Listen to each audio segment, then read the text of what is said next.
Bem, como é que surgiu esse artigo? Esse artigo ele já está publicado.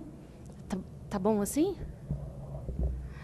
Esse artigo já está publicado e ele faz parte de um conjunto de textos que eu resolvi escrever durante o meu pós-doutoramento, que visavam uma outra abordagem do direito, né? Geralmente, o direito que a gente vê na faculdade é muito chato, né? Porque é absolutamente técnico, né? E chega uma hora, né, que você quer outras coisas, você quer outros áreas, você quer misturar literatura, música, filme. E isso não acontece, né? Não acontece, às vezes, durante a graduação. E eu queria mostrar, em especial para alguns alunos meus, né, que o direito pode ser legal, que a gente pode se divertir estudando direito. O direito não precisa ser só aquela coisa extremamente técnica. Mas, para fazer isso, eu precisei voar e pegar um autor para me dar subsídio de um direito.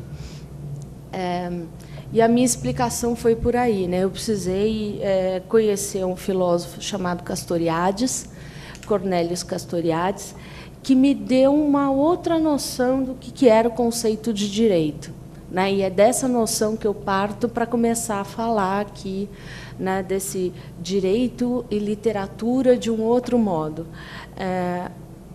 E por isso que é possível fazer o diálogo.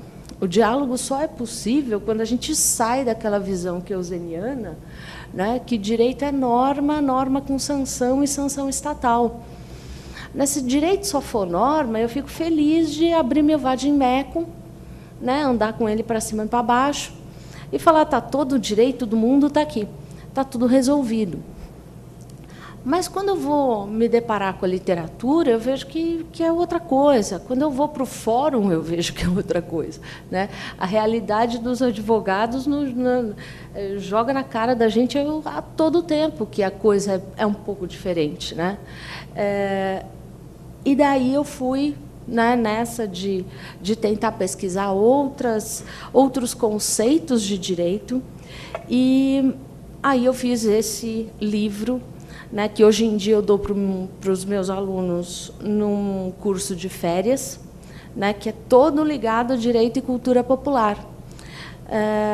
E, nesse caso, o Kafka é a parte desse texto que é mais clássica. Mas o Philip Dick é um autor de ficção científica, né, que vocês conhecem como filmes, como Blade Runner, por exemplo. Os textos deles vão ser usados para fazer os roteiros desses filmes. E cada vez mais essa cultura popular, eu acho que tem que ser agregada nas faculdades, no nosso convívio, né? Porque é a partir da cultura que você vai tentar entender o mundo, né? Da literatura também. Só que não precisa ser sempre uma literatura refinada, né? Uma literatura erudita, literatura de cordel, né? Shakespeare já foi Shakespeare, mas Shakespeare era popular, super popular. E hoje em dia o Kafka virou um autor mais complicado para ler. Tanto é que tem várias pessoas que preferem ver o filme, e é tão bom quanto, né? Graças a Deus a gente tem um filme ótimo nessa parte. Mas, bem, tudo isso para explicar para vocês como é que eu fui fazer essa junção e por que é possível a gente ter esse diálogo, né? E como que eu acho que a gente cada vez mais tem que fazer isso, né? Como advogados, como estudantes de direito, a gente tem que aproximar o direito da nossa vida, porque senão fica uma coisa muito distante, né? Eu costumo falar que a gente tem os olhos, você começa a pegar os óculos do direito. Tudo quanto você olha, você acha direito, né? É um filme, é um livro, é um jornal, a primeira coisa que vem na tua frente é o direito, né? E aquilo ali é o direito vivo, né? O direito não precisa ser chato. Mas, bem, E, a partir daí, dessa junção, né, de dois, um autor mais clássico e outro de ficção, que eu fui fazer essa ligação de direito e literatura. Bem, primeiro, eu vou começar apontando como é que os cursos de direito vão se utilizar de alguns textos literários, e especialmente da cultura erudita, né? Isso vai acontecer por quê? Porque as concepções de direito da cultura erudita vão estar aproximadas de um curso de direito um pouco mais clássico, né, digamos assim, mais tradicional. Mas, hoje em dia, em algumas faculdades, isso já está mudando, né? E você consegue pensar estudos de literatura que interagem com o direito de uma forma diferente. Um dos grandes clássicos de literatura apresentado nas faculdades é o famoso Antígona do Sófocles, né? Quem não foi aluno de direito e não leu Antígona, né, alguma coisa acho que ficou faltando.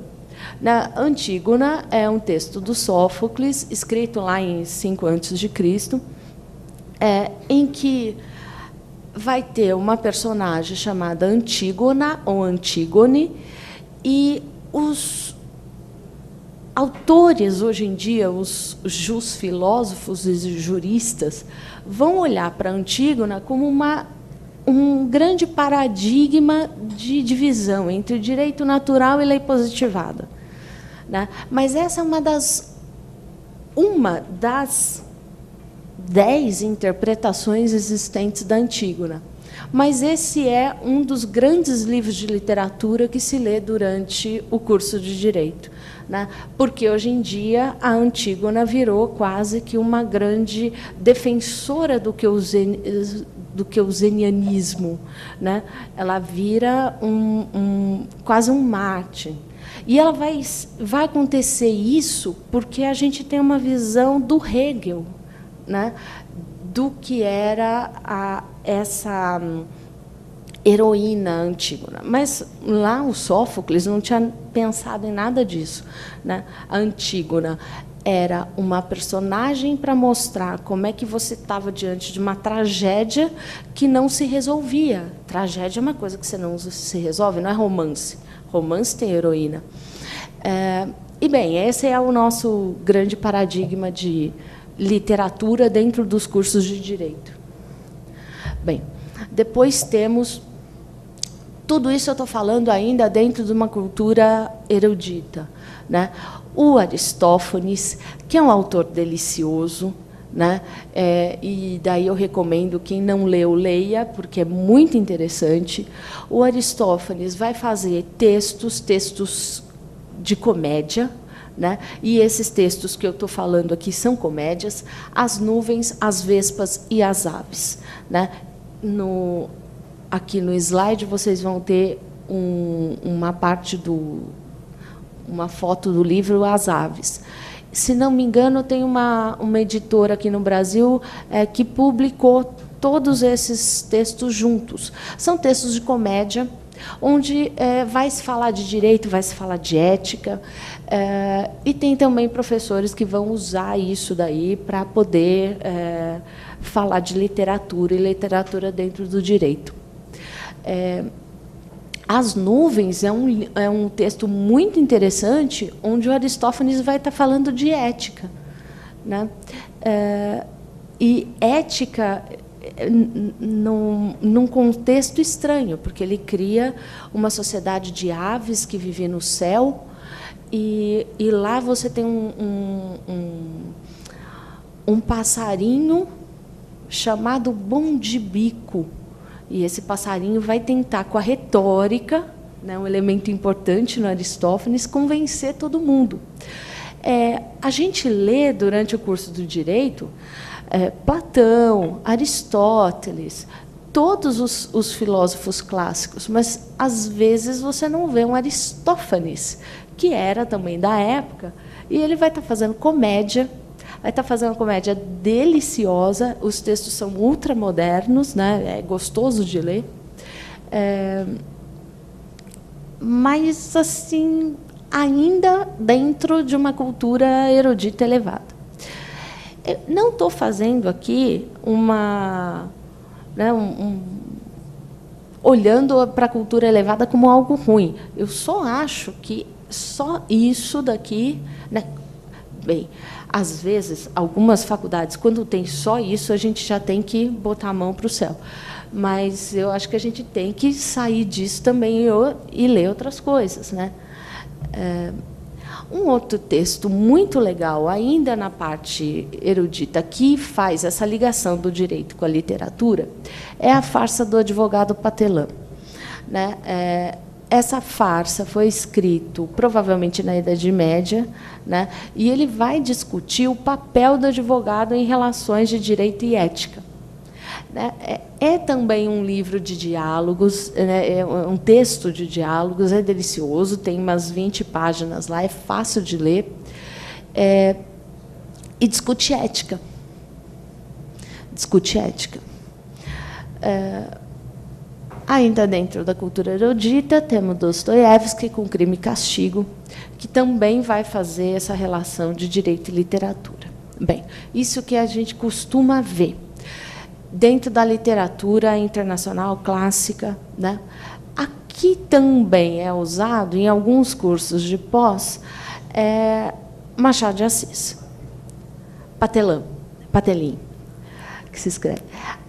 O Machado de Assis, ele também vai ser estudado, especialmente pelo pessoal de filosofia do direito e de introdução, para tentar entender como é que era o direito nessa época da escravidão. Bem, tem textos muito legais, como O Pai contra a Mãe, e textos que vão falar da burocracia, como a teoria do medalhão. A teoria do medalhão fala de um filho que vai pedir conselhos ao pai, e o pai fala assim, meu querido filho vai fazer direito. E ele dá os motivos piores do mundo para a pessoa ir fazer direito. Um deles é ser picareta. Né? E ele ensina todas, não, mas você, olha, você vai ser um bom advogado, você não presta, você vai fazer isso, você vai... Né? Tudo quanto é problema ético, ele fala para o menino que ele vai se dar muito bem. E é essa a teoria do medalhão, que também é um texto utilizado por alguns professores para discutir ética. Bem, esse daqui é um pouquinho mais desconhecido, mas também é da literatura, né? O Juiz de Paz na Roça, do Martim Pena, que vai retratar o judiciário na sociedade brasileira no início do século XIX. Né? Também é um texto muito legal, está disponível na internet hoje, aberto, naquele domínio público. Né? E é muito interessante, porque ele vai falar de um juiz que não é nem pago. O juiz recebe propinas, porque ele não tem uma burocracia formada. Não é que o juiz recebe propina porque, às vezes, ele seria até uma falcatrua. Não, simplesmente porque ele não recebe. Então, ele recebe uma galinha, ele recebe meia dúzia de ovos, a couve de não sei mais quem, e, com isso, ele vai fazendo a subsistência dele. Porque nem salário o pessoal tinha. A burocracia estatal brasileira começa a ser montada a partir do século XX. Né? Durante o meu pós-doutoramento, eu fui estudar como é que estava montado o judiciário, e eu cheguei a ver lá esse mesmo relato, né, de juízes tendo que receber suborno para sobreviver. Ficavam 7 anos sem receber. Só com a dotação orçamentária que chegava depois que o cara conseguia sobreviver. Então, às vezes, a gente reclama dos concursos, hoje em dia, né, para formar uma burocracia, mas esses livros nos relatam, né, nos fazem relatos pela literatura de uma época em que isso era bem pior. Né? Bem, aqui eu vou passar já para a questão do Kafka. Né? Quem que foi o Kafka? O Kafka, ele é praguense, né, muito engraçado, porque é o mesmo que o Kelsen. O Kelsen também é de Praga.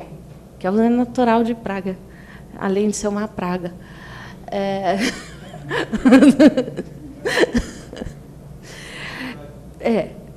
Ficaram bravos quando eu escrevi isso. O Márcio, o Márcio Pugliese, que estava no meu doutorado, falou assim: a senhora ficou com tanta raiva que falou toda hora o filósofo praguense. Mas eu achei legal o Kelsen ser praguense.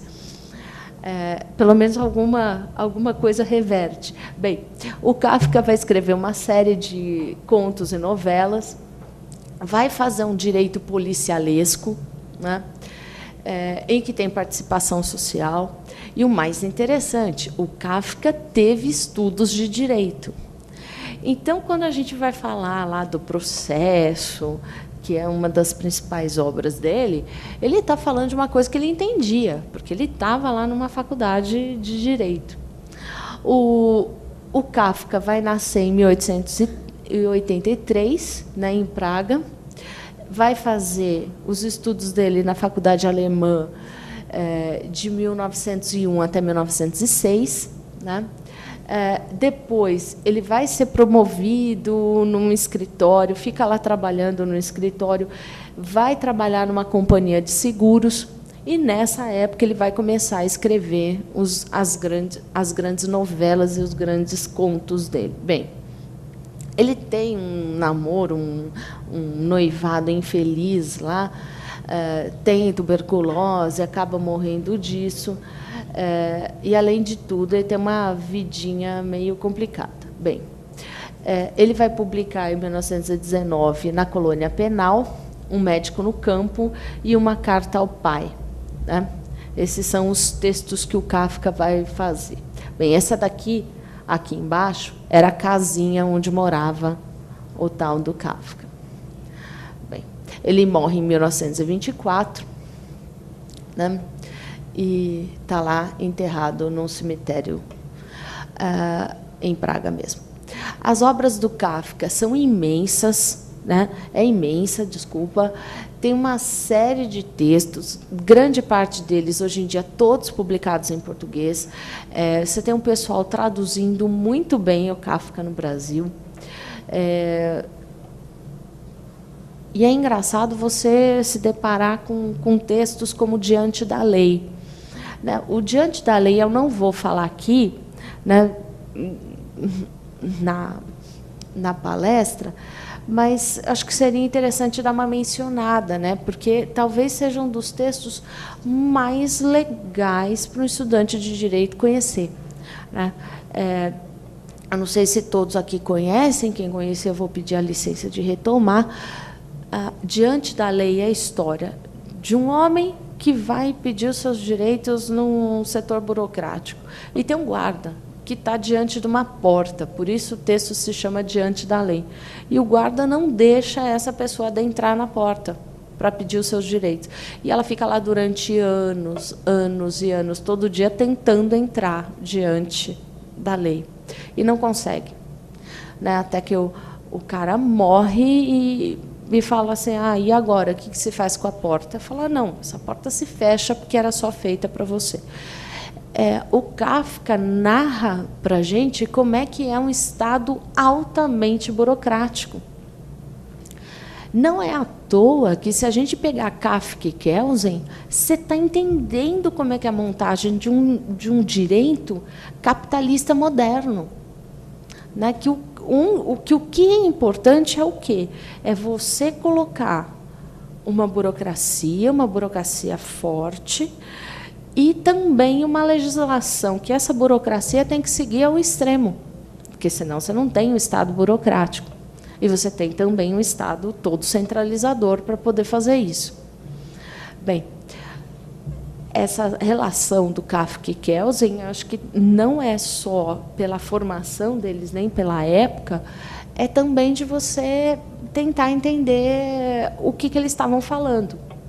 E como isso, hoje em dia, para a gente, né, quando lê Kafka, quando lê Kelsen, faz todo sentido. Né? Você olha e fala: é isso mesmo. Só que, no Brasil, a gente não tem nenhuma burocracia completa. Né? Grande parte das faculdades ainda não é nem burocratizada. Ainda é personalíssimo a coisa que você vai pedir. O direito é personalíssimo. Eu consigo porque eu conheço a pessoa, conheço o outro, até o judiciário, assim, né? E se morre aquela pessoa, pronto, morreu com ela. Às vezes, todo o conhecimento que você tinha para fazer aquela petição, né, que era a pessoa que gerenciava bem aquela vara ou aquele cartório, morre a pessoa, morre todo um conhecimento. Era tudo que o Kafka e o Kelsen não queriam, né? Bem, eu vou tratar aqui de 2 textos, e esses textos são interessantes. Um deles é a colônia penal, e o outro, depois que eu vou tratar, é o processo. A colônia penal narra a história de um explorador que, durante uma visita numa colônia, presencia um sistema empregado na execução de um soldado. Essa colônia penal inicia-se desse modo, e ela trata todo o tempo de como é que você administra sanções. Na colônia penal, essas sanções são administradas através de uma máquina, um maquinário judicial. E o próprio instrumento que vai aplicar a sanção é um instrumento de tortura. E é desesperador. O instrumento desce numa grande máquina, que a pessoa se deita, e, a partir de então, vem umas agulhas que vão fazendo desenhos com a sanção do condenado. E essas agulhas vão descendo, descendo, descendo, e o cara está todo amarrado nessa cama, até que ele morre, quando termina de aplicar a sanção nele. A sanção é escrita no corpo do condenado, né? E o que é terrível. E esse explorador chega lá nessa colônia exatamente para falar assim: olha, esse sistema de se aplicar a sanção no corpo está em decadência. A gente vai fazer outro tipo de sanção. E a hora que o explorador chega lá, a máquina já não está funcionando tão bem, então a roldana quebra, a agulha não fura, então daí a agulha não fura rápido, o cara demora ainda mais para morrer. E o Kafka, por que eu chamei o Kafka aqui de um crítico ao direito? Porque ele vai falar assim: será que é realmente essa sanção que a gente quer? Por isso que ele é um crítico ao direito. Ele mostra para a gente o absurdo de um direito que se chega quando você quer aplicar a sanção nos últimos termos, né? E a sanção em cima do corpo do condenado, que é o que a gente ainda tem hoje, né? A gente saiu do Bentham, mas a gente ainda não saiu muito, né? O sistema de panóptico de você ter controle. O nosso sistema de prisões foi idealizado por esse cara chamado Jeremy Bentham, que pensou num estilo de sanção que não estava mais no corpo do condenado tão forte, né, quanto as penas de chicote, decapitação. Você só tinha o controle. Como é que você tem o controle? Através de um panóptico. Né? Panóptico, vários olhos olhando uma pessoa só. E controlando. Aí você não precisa ter tanta restrição em cima do corpo. Mas até hoje em dia o direito penal se dá com base na restrição do corpo. É o corpo que não pode se movimentar. Tanto é que você tem professores de penal, e eu escrevi até um artigo sobre isso, que tem verdadeira fascinação em cima dos gêmeos chifópagos. Porque você não tem como explicar como é que o direito penal vai prender um e não vai prender o outro. Se é em cima do corpo que ainda se dá sanção. Bem, no Colônia Penal, o Kafka vai ser um crítico dessa situação. Né? Talvez não precise se aplicar tanto a pena assim no corpo do condenado. E você não precise fazer aquelas agulhas até o cara furar, né, e ter a sua sanção. Bem, o direito no colônia penal é nitidamente um instrumento de repressão, né? E a repressão é exercida com requintes de crueldade, né? O Kafka vai tentar falar que o direito é algo que é sentido pelo condenado, ou seja, o sentido é no corpo. E só no corpo ele aprende a pena. O que é para a gente pensar ainda o que acontece hoje em dia, né? Que quando você pega e aplica uma pena restritiva de liberdade em cima do corpo de alguém, porque não é em cima da alma, né? Estamos longe de Agostinho, de Tomás de Aquino e coisas assim. Você encarcera a pessoa e restringe a mobilidade dela. Será que não é o que o Kafka está falando aí, que talvez seja uma coisa extrema? Bem,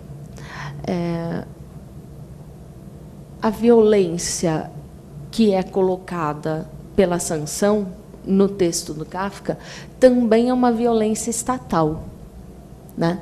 Ela não é uma violência de uma pessoa contra a outra, né? Ela é uma violência exercida pelo Estado. Até que ponto o Estado pode fazer isso, né? E como, né? Hoje em dia você tem penas na China terríveis, né?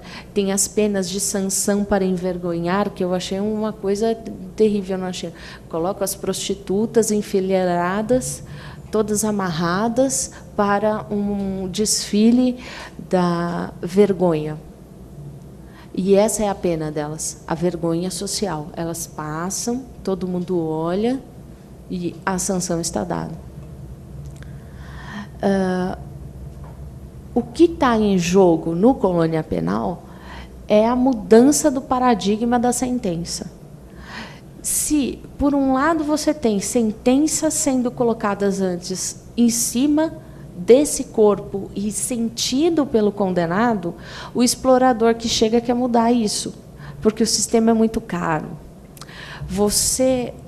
O Kafka fala que você colocar o cara lá, descer a agulha até matá-lo, a agulha precisava estar boa, saía muito caro isso. Então, o que o explorador está chegando para colocar no colônia penal não é que não vamos mais fazer isso porque somos bons, somos benevolentes, somos cristãos, ou qualquer ideia. Não vamos fazer isso mais porque é caro. Para tudo, faz outra coisa. A pena de tortura com esses requintes no colônia penal, ela não é mais querida por esses funcionários do governo. O Kafka chega a retratar o quanto essas sentenças no começo do colônia penal eram verdadeiros shows.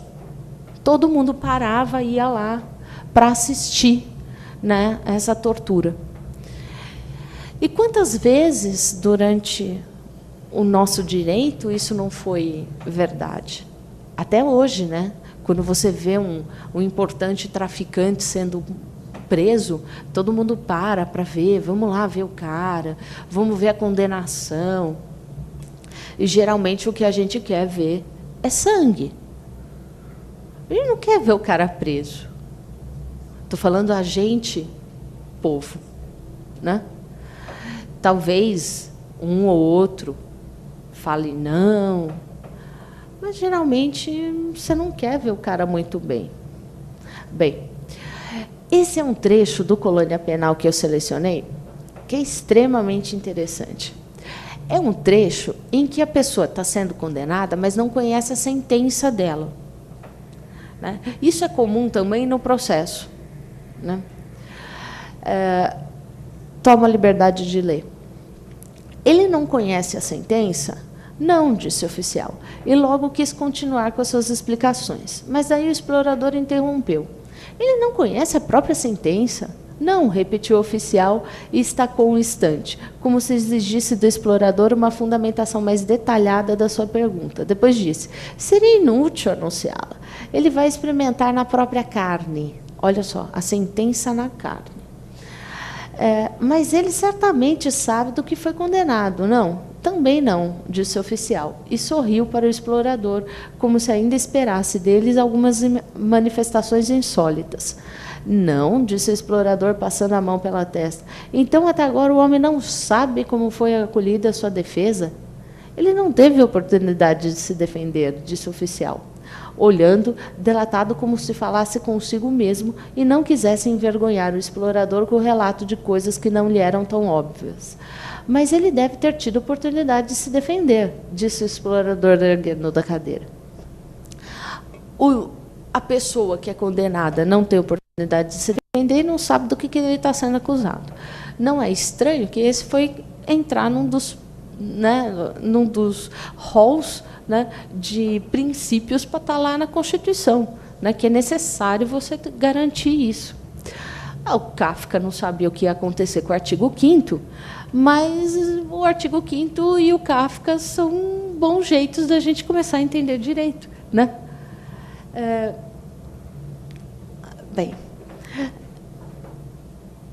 o processo. O processo é uma outra obra, talvez mais conhecida, do Kafka, em que essa personagem principal, que é o Joseph K., é muito engraçado, porque o Kafka também é K., vai protagonizar um processo judicial que é colocado contra ele, que ele não sabe nem o que está acontecendo também. Ele não sabe do que ele é acusado, ele não sabe o que aconteceu.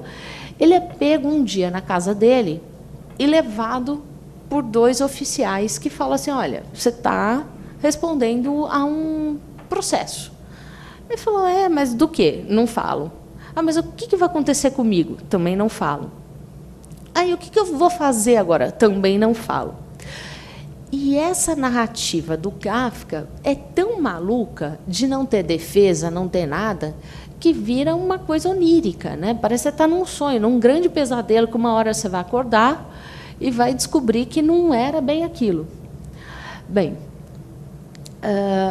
o que acontece no processo é que uma série de garantias que a gente costumou entender que acontece no direito não estão presentes lá, né? Então, é tão maluco como se você saísse voando, né, num sonho, que no sonho não é maluco, mas num sonho você não ter garantias e não saber o que te acontece num processo é maluco. E é isso que o Kafka vai propor como forma da gente tentar entender o que acontece num processo judicial. Né? E por que precisa ser tão chato? Das vezes o advogado tem que garantir certos direitos. Eles estão lá para alguma coisa, para não acontecer o que acontece com o Kafka. Bem, na história, o K, depois de ter sido preso por esses 2 homens, ele não acredita no que está acontecendo e ele começa a se deparar com aquela situação maluca e ele começa a colocar em xeque esses 2 homens. Né? Um pedacinho aqui, né, que o Kafka vai colocar, falando que esse K, que é esse personagem, ele está no Estado de Direito. E como que ele acha que ele não tem garantias? Né? Daí ele vai falar, K ainda vivia no Estado de Direito, que reinava a paz por toda a parte. Todas as leis estavam em vigor. Quem ousaria cair de assalto sobre ele em sua casa? Se tinha lei e ele estava no Estado de Direito, não podia acontecer qualquer coisa com ele. As leis ainda estavam lá, ele não voava, né? Aquilo só podia ser um grande sonho. Bem,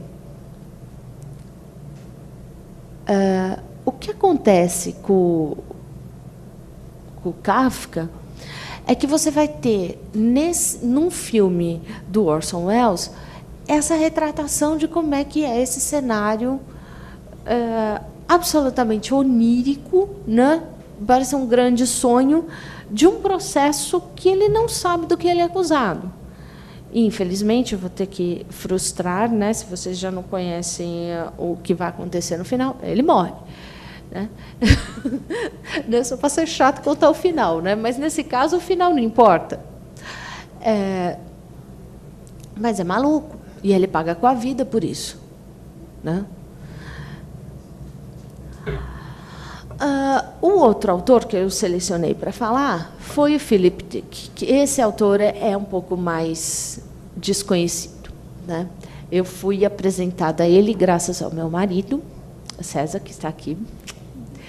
E o Dick, ele é um cara que vai fazer ficção que fala do cotidiano. Não é uma ficção científica só de grandes robôs e cenários estapafúrdios, né, num futuro. Geralmente é um futuro próximo, e ele vai narrar a sociedade nesse futuro próximo. Também é uma sociedade em que o direito tem uma forma policialesca, ou seja, o direito está lá, o direito penal está lá, está presente. E, ao construir a narrativa, o Dick nos leva a pensar, será que é realmente esse direito que a gente quer? Né? Será que esse direito que olha tudo? Como é que seria um direito penal no futuro? Né? Como é que seria um direito penal no futuro com muita gente agindo nele? Bem, ele vai se tornar um crítico, né? Um crítico social, por apresentar essas sociedades futuras, né, e colocar também a gente para pensar de como é que está a nossa sociedade, essa sociedade moderna. O Dick nasce em 28 em Chicago, morre em 82. Ele vai ter uma trajetória com muitas obras, ele escreve muito, né, aqui eu selecionei algumas obras deles, né, O Homem do Castelo Alto, A Arma Impulsiva, Invasão Divina, todos esses que eu estou falando estão em português. A Máquina Preservadora, O Homem Duplo, O Homem Mais Importante do Mundo, Penúltima Verdade, Fenda no Espaço, Clãs da Lua Alfa e outros diversos contos. Mas o que a gente mais conhece dele são os filmes, né, são os livros que levaram aos filmes, né? O que a gente mais conhece é o Minority Report, né?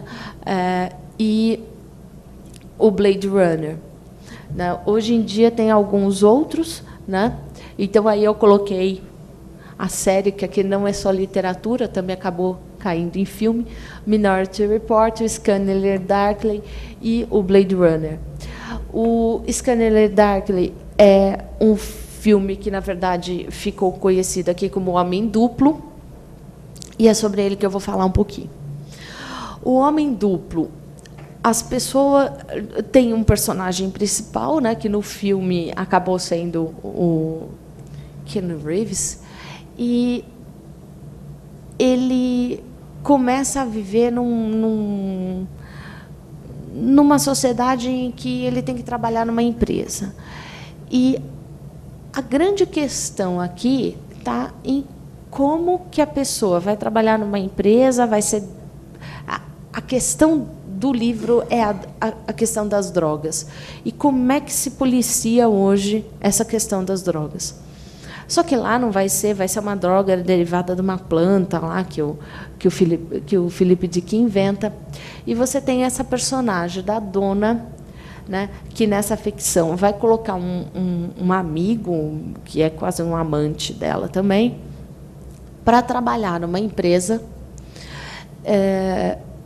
para tentar saber o que acontece na empresa. Só que, para isso, ele precisa incapacitar o cara totalmente. Então, ela vai entregando droga para o cara. E o cara vai tomando essa droga, vai ficando alucinado, até que ele vai para uma clínica de reabilitação. E, nessa clínica de reabilitação, ele sabe como é que é produzido essa droga, né? Ele está plantando a droga. E eles querem realmente saber o que acontece com essa pessoa drogada. Bem, no texto você tem aí diversas questões, entre elas a questão da burocracia, como é que as empresas são fechadas, como é que elas às vezes atuam paralelamente a um direito estatal, né? E como é que você tem que usar também de uma estratégia para você mexer com isso e, às vezes, desmantelar um grande cartel. nesse romance também tem uma sociedade policialesca. E por que se chama o homem duplo? Porque a personagem usa um traje. E nesse traje fica passando diversas personalidades. Então, você nunca sabe qual é a personalidade dela. Se ela é um homem, se ela é uma mulher, se ela é uma pessoa negra, branca, baixa, mulher, homem. Ele trabalhava nessa empresa com esse traje e ele vai também perdendo a identidade dele, né? O Dick tem um histórico pessoal com a questão das drogas violento, né? E ele nos coloca essa questão, né? Como é que a gente deve tratar a questão da droga nesse estado policialesco? De uma maneira que não é nem uma maneira que olha para isso de um jeito que não tem solução, ou só colocando a questão, olha, se é droga, tem que prender. O Dick leva a gente a pensar, mas, afinal, quem é que subsidia isso, né? Quem é que dá subsídio para isso? Quem é que banca? Tá. Eu não posso, por exemplo, ter contato com substâncias ilícitas, né? Ou, se eu tiver contato, eu não posso vendê-las. Mas eu posso ingerir álcool. Eu posso comer chocolate? Falar, o que tem a ver? Durante muito tempo, isso eu fui descobrindo nos meus cursos de história, chocolate e açúcar eram tidos como drogas, não, e as pessoas deviam ficar longe disso, né? Porque eram estimulantes, e café também. Café, chocolate e açúcar. Grande maioria das mulheres aqui presentes acho que estariam perdidas, né? Aquele chocolatinho no final da tarde, já estava você lá, né? Perdidas. Bem, o que vai acontecendo é que a droga é uma coisa social. Tem drogas, às vezes, que tem momentos que você restringe e momentos que você não restringe, né? Hoje em dia, graças a Deus, o chocolate está liberado. Mas a maconha não, né? A cocaína não. Mas por que está? Né? A quantidade de imposto que se paga em pinga, eu acho que dá para a gente entender um pouco isso, né? É imensa, né? Você está lá podendo ingerir isso. O Dick nos leva a pensar, né? Que drogas são permitidas? Por que são permitidas? Por que se libera umas e não se libera outras? Para a gente começar a ter uma visão um pouco crítica e falar quem é que está por trás, né? Me parou aqui, eu não sei o que aconteceu. Foi. Bem, o outro texto do Philip Dick é o Minority Report, A Nova Lei, que é o que virou o filme com o Tom Cruise. Nele, um personagem principal, o John Anderson, ele trabalha numa organização policial chamada Pré-Crime. E essa organização tem como ideia prever os crimes antes que eles acontecessem. Essa previsão é feita por adivinhos que fazem relatórios e emitem e dão para os policiais. Os policiais pegam aquilo e, antes da pessoa cometer o crime, vão lá e prendem o cara. É uma sociedade excelente, porque você não tem crime, né? E talvez aí seria um grande desejo de várias pessoas. Tá, mas lembra aquela ideia de que só pode prender quando tem crime, né? Não tem réu ainda, como é que você vai prender a pessoa? Tá. É essa a questão do Dick aí. Nessa concepção, as leis penais não vão ser necessárias porque simplesmente não tem crime, né? Só que o que acontece é que um desses relatórios, né, desses adivinhos, acaba caindo na mão de um policial e é ele mesmo que vai cometer o crime. E daí, como é que ele sabe que ele vai cometer um crime no futuro? Que o adivinho previu. Mas, e aí? O que ele faz agora? Ele foge? Será que ele dá para evitar? Né?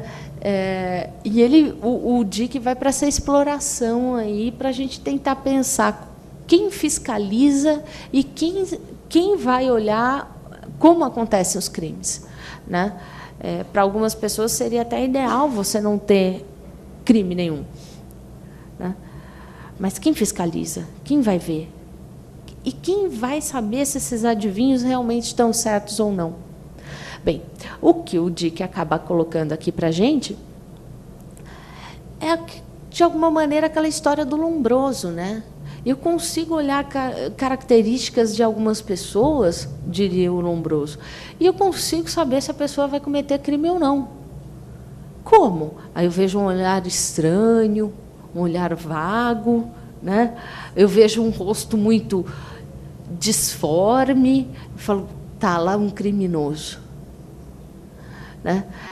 O cara nem cometeu o crime, como diria o Dick aqui, nem está no crime, eu já sanciono o cara por ter feito alguma coisa. Bem, o que o Dick nos leva a pensar é que talvez que as pessoas não recebam realmente sanção por aquilo que elas fazem, mas pelo aquilo que elas são, né? Pelo simples fato de você ser e não de você fazer, você vai tomar a sua sanção. Quem estuda direito penal sabe que o que eu estou falando é uma grande heresia. Que a primeira coisa que está escrito lá no Código Penal é que você vai fazer ou deixar de fazer, né? Alguma coisa. Está na Constituição também, né? Diante da lei. Tá, e se eu não fiz nada? Né? O que fez um vagabundo, por exemplo, antes, quando tinha o crime ou a contravenção de ser vagabundo? Nada. Né? Mas ele vai ser preso. Eu consigo prever e prender a pessoa antes dele estar fazendo o crime. De que leva a gente a pensar sobre isso. A personagem vai ser banida, ele realmente comete o crime, não consegue sair dessa sina dele. E essa sociedade em que as regras jurídicas são sempre respeitadas, em que não tem crime, né, não é necessário um aparato para julgar as pessoas, né, o que leva a gente a pensar de como é que é construído os nossos códigos, né? Talvez não seja o que é crime, mas o que a gente quis que fosse crime.